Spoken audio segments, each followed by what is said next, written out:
wanted to show y'all my headstand.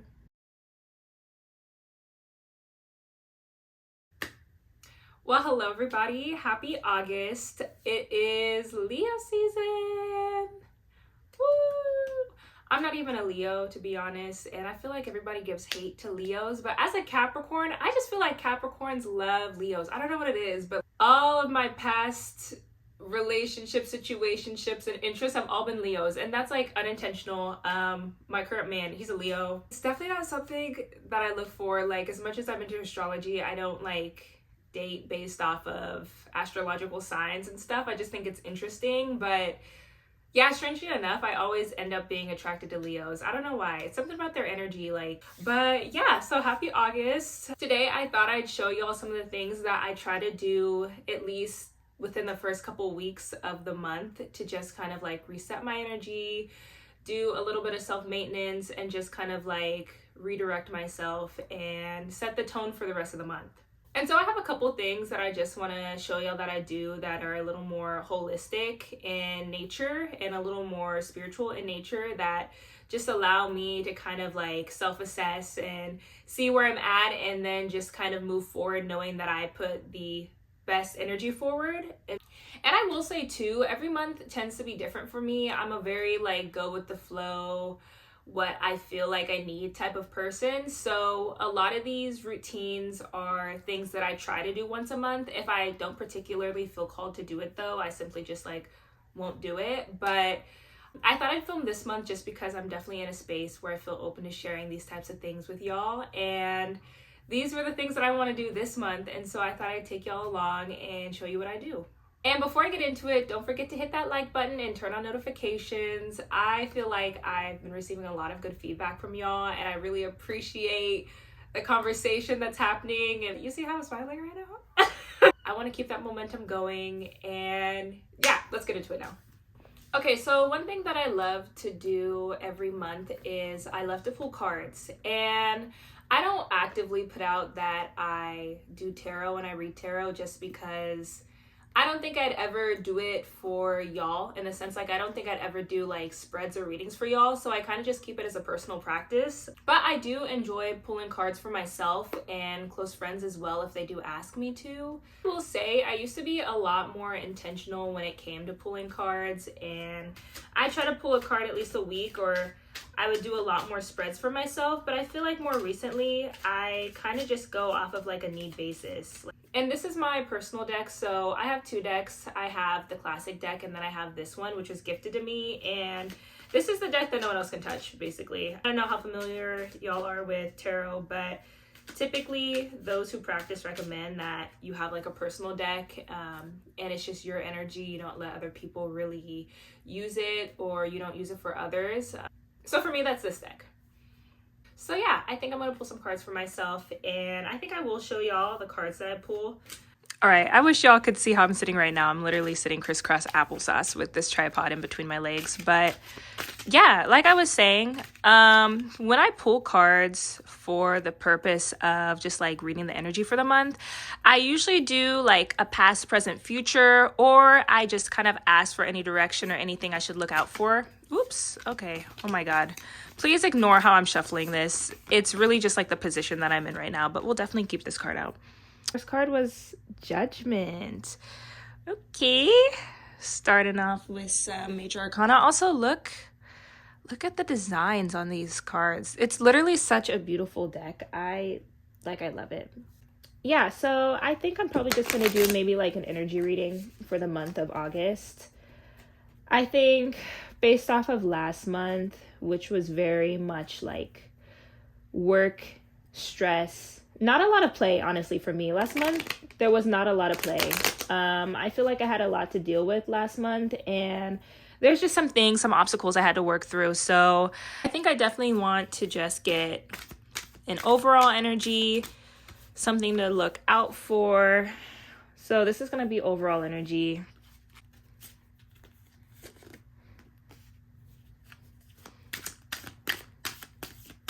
I usually end up pulling like 4 cards for myself. I feel like that's always a nice number for me. And I kind of just pull out what I feel. Oh, I feel like I needed both of those. All right. they're all reversed. All right, so y'all see this. I have the Nine of Cups.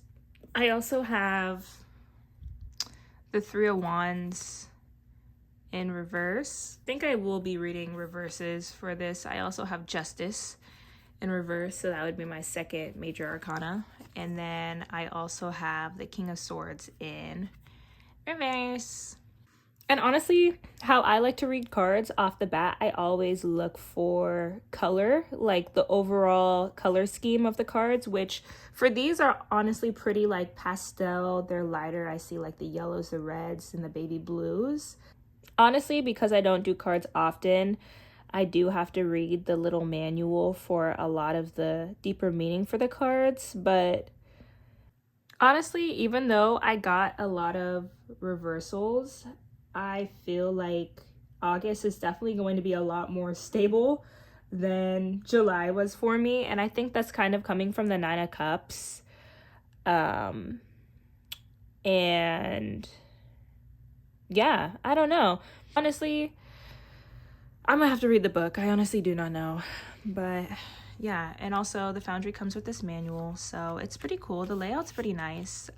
Honestly, I feel like there's still going to be a lot of transition and change that comes in August, which I'm not surprised about just because I do have some pretty big things coming up. And I think part of the reason why July was so stressful and so hard for me was because I'm going through a lot of transition. So this doesn't scare me. It's definitely not like the most positive, but it doesn't scare me. And I do feel like it's going to come from a lot more stable place.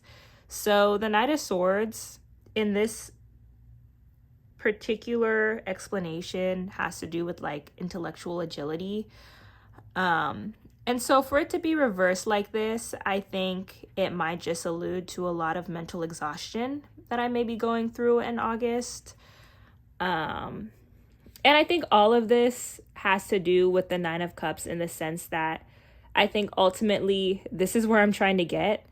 And I'm going to probably struggle like hell to either maintain this peace and this happiness and this success. I think I'm going to struggle like hell in August, but I think it's just kind of a message to keep my eye on the prize. I'm going to have a lot of learning to do. I also have the Three of Wands, which kind of like in the sense that I read it has to do with business ventures, and in reverse it just means there's going to be a lot of like bias, mistakes, unsuccessful business ventures of that sort. And so I think having both of these in reverse kind of just speaks to a lot of hardships I may be going through, and I might be taking some L's in August. I may not have the most maybe like outwardly successful month, but I think it's going to be a great time for me to process what's really going on and really work inwards and really work with myself to figure out what it is that I need, as well as Justice, which I mean, Justice is a pretty straightforward card, and to have that imbalance as well, I think I might actually be going through shit in August. I don't know. And this is just a reading. Honestly, I don't allow my readings and my pulls to dictate anything that's actively happening in my life, but I kind of take it as something to be aware of. And so in that sense, like I said, I don't really view tarot cards as like negative or positive readings. I think it's all relative, and I mean, honestly, it's tarot cards for me are constantly shifting. The message is constantly shifting. It's constantly transforming and changing based off of what's happening and the choices that we make. And then I also have the Eight of Coins as the back of deck energy. I feel like this really ties in because this guy right here, I think that's literally going to be me, putting the pieces together, working my ass off and figuring this shit out. And I think failure is a part of the journey. So that's not really something that concerns me that much at all. Honestly though, I think I'm gonna pull a couple more cards because that was a little bleak. That was not live, laugh, love material. So I think I'm just gonna pull a card for something to look forward to in the month of August. I want an oracle deck. I feel like that's where oracle decks really come in handy. And right now I'm just working off the meaning and the use of these cards. So yeah, what's something to look forward to. Okay, she got the 5 of Cups. I mean, honestly, yeah, I think this is honestly just a reminder for me to continue to, you know, release what isn't for me, release what didn't work out, and just move forward knowing that I still have assets. I still have a lot of things going for me, and I have things to look forward to. And so, yeah, here is my sad reading. LOL. The second thing that I like to do on like a relatively monthly basis is these 2 cleanses. So let me show them to you. So both of these are from Dr. Morse's Cellular Botanicals, and I actually came across the brand because they reached out to me for a brand partnership. But honestly, y'all, like, I love these. I usually don't do both at the same time just because they are very strong. Oh, hello, Pantha. So I'm gonna do the Chem and Metal Detox tincture.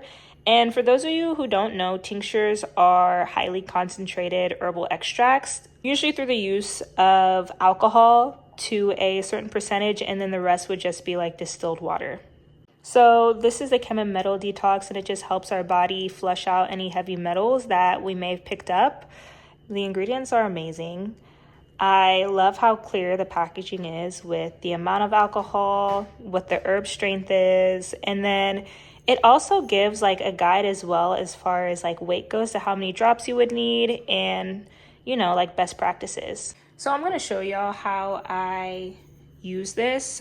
You can just take this throughout the month, but I specifically just like to do it at the top of the month. It does call for using the drops 3 times a day.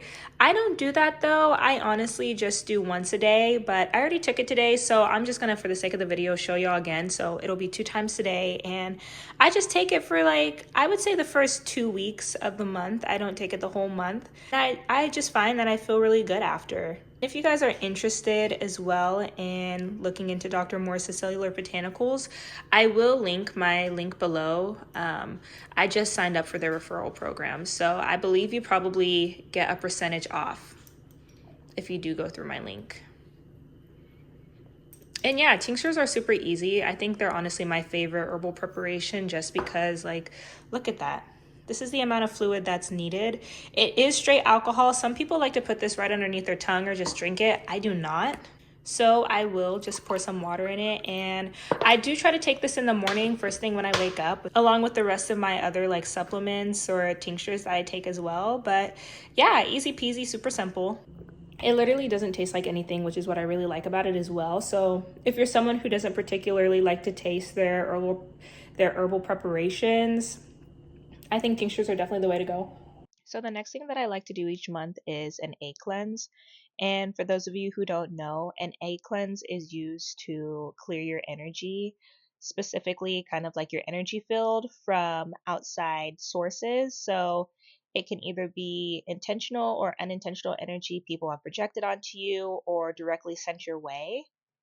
And the first time I ever did an egg cleanse was actually probably around like 2016, 2017, because a friend of mine took me to her grandmother's house with one of my other friends and she did an egg cleanse on us. And that was the first time I ever heard of it.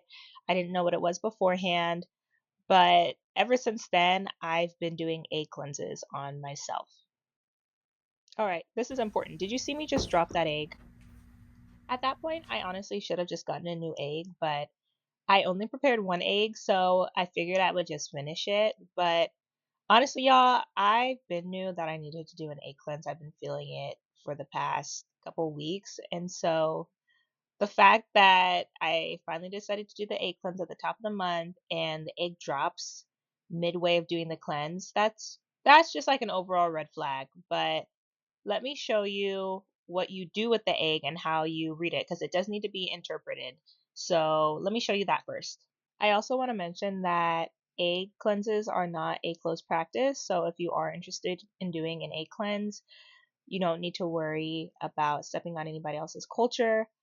But yeah, so you first saw me salt the water that I'm putting the egg in, and then you just drop the egg. And what you're looking for is the bubbles on top. If there's any hanging bubbles, the condition of the egg yolk itself, and then any smell as well. And one thing that's always been true for me whenever my friend's grandma would do an egg cleanse is she would always note that there was a lot of envy and jealousy projected towards me. And that might sound harmless, but honestly, if it adds up, it can do a lot of damage. And so, one way to see that is big bubbles at the top. And as you can see, I have a really big bubble at the top. So that's just something I've always been conscious of ever since doing egg cleanses. I like to spin the glass around. Typically, you want a clear glass. It kind of makes it difficult to read with the decoration I have on this glass, but honestly, I'm still not that familiar with a lot of the meaning when it comes to egg cleanses, but I do know when it's not a good reading. So I went ahead and I doused it with some chili powder, and then I just scrambled the egg, and then I'm putting it straight in the toilet. Doing an egg cleanse is a great way of banishing that negative energy, hence the chili powder and the scrambling, and then literally just pouring it straight down the drain. All right, y'all. So I will actually be doing the egg cleanse for a second time. I only had one egg out. I should have had a backup out, so now I have to wait for another egg to come to room temperature. But I don't know if I'll show it in the sped up video of me doing the egg cleanse, but it literally fell out of my hand midway through doing the egg cleanse. That was a red flag. I probably should have stopped then and gotten a new egg, but it didn't break, so I was like, oh, okay. But I think it only just didn't break because it was on carpet. Um, the water was splashing everywhere. It splashed everywhere when I dropped the egg. Obviously, you saw how big those bubbles were, and I had like this very gloomy cloud around the yolk. Like, it wasn't a good reading. It definitely wasn't a good reading. And then on top of that, as I was going to dump the egg water into the toilet after I had, put the paprika, put the cayenne, whatever, I'm on my way to the bathroom to dump it out, and I have to sneeze. And so I try to set it down, but of course I sneeze before and it splashes all over my hand. And I just feel like I have to do another egg cleanse because that was actually horrendous. And I low-key knew. I have been feeling that I should have been doing an egg cleanse like for weeks. And I kept putting it off, and it kept coming to my mind like, oh, you should do an egg cleanse. You need to do an egg cleanse, la la la. Like, I knew that, and I still like kept putting it off until now. So now I have to do it again because that shit was horrible. And we're just going to move on to the last and final thing that I like to do during my monthly self-maintenance energy cleanses, and that's an enema. Okay, so not gonna lie, enemas was what I really wanted to show y'all today. This is something that I truly only do once a month just because I don't have any underlying illness or chronic illnesses that would cause me to do more consistent enemas, and because they are rather serious, it's something that you kind of just want to only do sparingly if you must do it, or honestly, like, not at all. Enemas are not an essential. For those of you who don't know, enemas are basically colon cleanses. It's a way of flushing out any backed up fecal matter. They've been used to relieve constipation. They've been used for bloating. Some people do coffee enemas for weight loss. That's not necessarily why I do them. I mainly do them for their detoxifying and colon cleansing purposes. But yeah, usually enemas are either done with like an enema saline, an enema fluid. They've been done with oil and then water. And so I usually do a water enema, and I'll either add lemon or I'll add apple cider vinegar depending on what I want to do. But I don't have any lemons, so we're going to be using apple cider vinegar today. I haven't decided yet how I'm going to film it because obviously I'm not going to film myself sticking a tube up my ass. But I don't know, I'm wearing these shorts, so hopefully if I do need to show y'all the process, you won't see anything. Y'all not gonna see anything. So here is the enema bag, and then of course, here is the connecting tube, and then it also has like its nozzles and some other pieces, and it's pretty cool. This one is from Aussie Health Co. I really like this one. There's also a version of this enema kit that has kind of like a metal container instead of this like enema bag. And originally I thought the bag would be easier, but honestly, I think having like a metal bucket, one, is easier to clean and also just kind of like easier to use. So I think if I were to ever get another one, it'd probably be the bucket. But I'll also link this in my bio as well, just so you guys can find it if you are interested in doing an enema. I will say though, Enemas are quite serious, and as much as there are a lot of benefits and reasons to do them, it's also something that you should definitely speak to a professional about if you do have any underlying chronic issues. But it's definitely something that you should do your research on. I came across enemas because of a book I was reading, and she would take enemas on a rather like consistent basis just because she did a lot of rituals and she needed that internal cleansing. And so I just basically do it for self maintenance. Apart from the colon cleanse, I do also have my spiritual intentions as well, and just kind of like that energy of releasing things that no longer serve me and pushing that out and pulling that out of myself. So that's why I like to do them monthly. I definitely don't think it's a requirement or something everyone should do, but it is something that I do, and I wanted to share that and simply put it out there. And I will say too, everything that I've done in this video, I'm not saying I do it all in one day. Typically, it's over the span of like a week or so that I start these things or do them. But for the sake of this video and not procrastinating, I thought I'd just do all of this today, just because I had the time and I was able to do it. But yeah, all right. Okay, so the recipe that I use is pretty straightforward. It calls for 3 to 4 cups of spring water, and I do highly recommend that you use spring water. If anything, I just wouldn't use tap water just because tap water typically has a lot of harsh chemicals and toxins in it, and that's just something you don't want going into your body. So I would try to use spring water if you can. And then I just add in about 3 tablespoons of apple cider vinegar. I will say it took me a while to get up to this amount. So if this is your first time doing an enema, I would start with a tablespoon and maybe work your way up. You don't need a lot, honestly. I will say it's not required that you use a lot of apple cider vinegar. So while that's heating up, here's Pantha. He's being a naughty boy and he is on my herb shelf, which I think is just like gross. Like, why are you above my herbs? But since we said hi to Pantha, let's say hi to Faye. So here's Faye Babe. She's looking cute. She's on the couch. And bam, the water's boiling. So I bring it to a boil. I let it boil for about 4 to 7 minutes, honestly, and then I let it cool to a comfortable temperature because you don't want to burn yourself. And then that was a little scoop of coconut oil, which is kind of just used to lubricate the enema nozzle. And so, yeah, here's my like ghetto setup. Um, yeah, I don't know. I'm just, yeah, pouring the water in. And that's how much fluid in theory should be going into my body. And I do break it up. I will say I've never been able to sit through the entire thing. I aim for 2 to 3 rounds of doing it because after that my body is just exhausted. But I will say today was different, y'all. Like I was feeling it after like minutes. And so here's me after that. I honestly, I could lie and tell you I did the whole thing, but I'm gonna be honest. I stopped after that first time. Today I just wasn't feeling it. I think it's also because I was doing this video and I was just like doing a lot. And so my body was telling me to stop. But yeah, so yeah, that's my monthly routine. I wish I recorded more, but I literally didn't. Thank you guys. Bye.